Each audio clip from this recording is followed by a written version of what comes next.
Hi guys, welcome to Sarvajit media. இன்றைக்கி நம்ம வீட்டில் ரொம்ப ஈஸியாகவும் ருசியாகவும் குக்கரில் சிக்கன் பிரியாணி எப்படி செய்யலான்னு பார்க்கலாம். வாங்க வீடியோக்குள்ளே போகலாம். சிக்கன் பிரியாணி செய்கிறதுக்கு சிக்கன் 1/2 கிலோ எடுத்திருக்கோம். பாஸ்மதி அரிசி 1/2 கிலோ, பெரிய வெங்காயம் 150 கிராம், தக்காளி 150 கிராம், இஞ்சி பூண்டு பேஸ்ட், பச்சை மிளகாய், பிரிஞ்சி இலை, கொத்தமல்லி புதினா ஒரு கைப்படி அளவு, பிரியாணி ஸ்பைசஸ், நெய் 50 கிராம், வரமிளகாய் தூள் 1 ஸ்பூன், மஞ்சள் தூள் 1/4 ஸ்பூன், தயிர் 3 ஸ்பூன், கல்லுப்பு தேவையான அளவு, அரை எலுமிச்சை சாறு. வாங்க நம்ம சிக்கன் பிரியாணி எப்படி செய்கிறதுன்னு பார்க்கலாம்.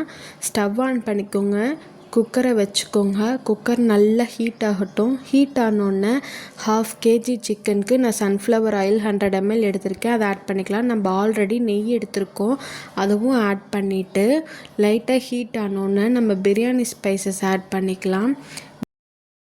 இப்போது இது கூட 3 பிரிஞ்சி இலை சேர்த்துக்கோங்க.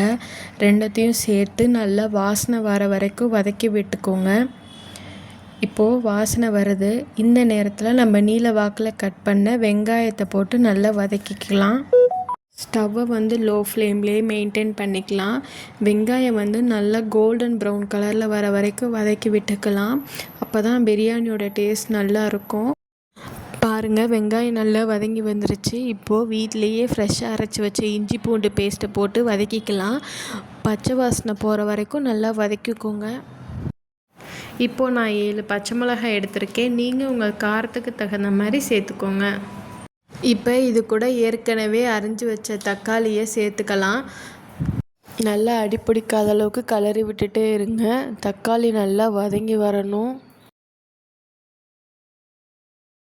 இப்போது நம்ம ஏற்கனவே எடுத்து வச்சுருந்த தயிரை சேர்த்து நல்லா கிளறி விட்டுக்கலாம்.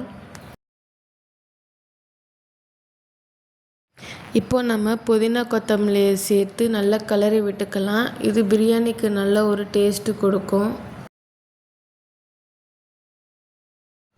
இது கூட நம்ம மஞ்சத்தூள் சேர்த்துக்கலாம். நம்ம எடுத்து வச்சுருக்க வரமிளகாய் தூளை சேர்த்துக்கலாம். நல்லா பச்சை வாசனை போகிற வரைக்கும் கிளறி விட்டுக்குங்க.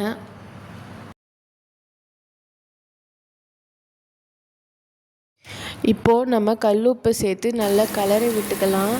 எண்ணெய் நல்லா பிரிஞ்சு வரணும். பாருங்கள், எண்ணெய் நல்லா பிரிஞ்சு வந்திருக்கு. இப்போது நம்ம சிக்கனை சேர்த்துக்கலாம். பிரியாணிக்கு பீஸ் நல்லா பெருசாக இருக்கணும். நீங்கள் கடையில் கேட்டிங்கனாலே பிரியாணிக்கு தகுந்த மாதிரி பீஸ் கட் பண்ணி தருவாங்க. மசாலாலாம் நல்லா சிக்கனில் ஊறி வரணும். அது வரைக்கும் நல்லா கிளறி விட்டுக்குங்க. தண்ணி ஊற்ற வேணாம். 10 நிமிஷம் லோ ஃப்ளேம்லேயே சிக்கன் நல்லா வேகட்டும்.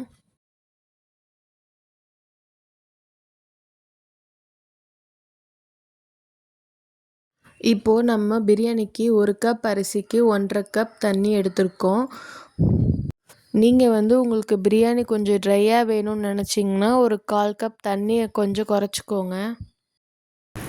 தண்ணி நல்லா கொதி வரணும். இப்போ இந்த டைமில் நீங்கள் உப்பு கரெக்டாக இருக்கான்னு டேஸ்ட் பண்ணி பாருங்கள்.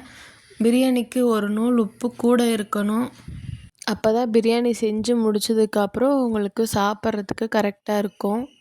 இப்போது தண்ணி நல்லா கொதித்தோடனே நம்ம எடுத்து வச்சுருக்க எலுமிச்சை சாறை சேர்த்துக்கலாம். இப்போது ஒரு கொதி வந்தோடனே நம்ம எடுத்து வச்சுருக்க பாஸ்மதி அரிசியை சேர்த்து நல்லா கிளறி விட்டுக்குங்க. ரொம்ப கிண்டாதீங்க, அரிசி உடஞ்சிரும்.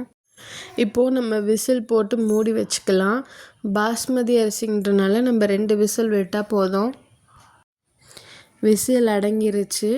பிரியாணி எப்படி வந்திருக்குன்னு பார்க்கலாம். பாருங்கள், நம்ம செஞ்ச பிரியாணி எவ்வளோ நல்லா வந்திருக்குன்னு.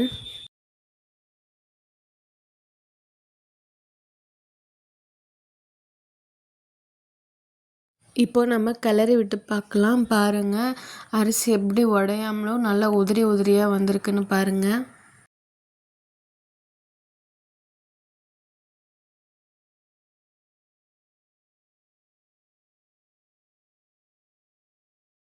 இப்போ இதை நீங்கள் பார்த்தாலே தெரியும் பிரியாணி எந்த அளவுக்கு வந்திருக்குன்னு. இதை நீங்கள் தாராளமாக குழந்தைங்களுக்கும் கொடுக்கலாம். ஏன்னா நாங்கள் எந்த ஒரு மசாலாவும் இதில் சேர்த்துக்கல.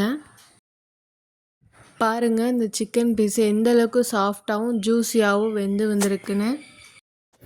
அவ்வளோதாங்க.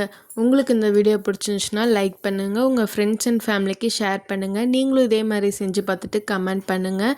மறக்காமல் சர்வஜித் மீடியாவுக்கு சப்ஸ்கிரைப் பண்ணுங்கள்.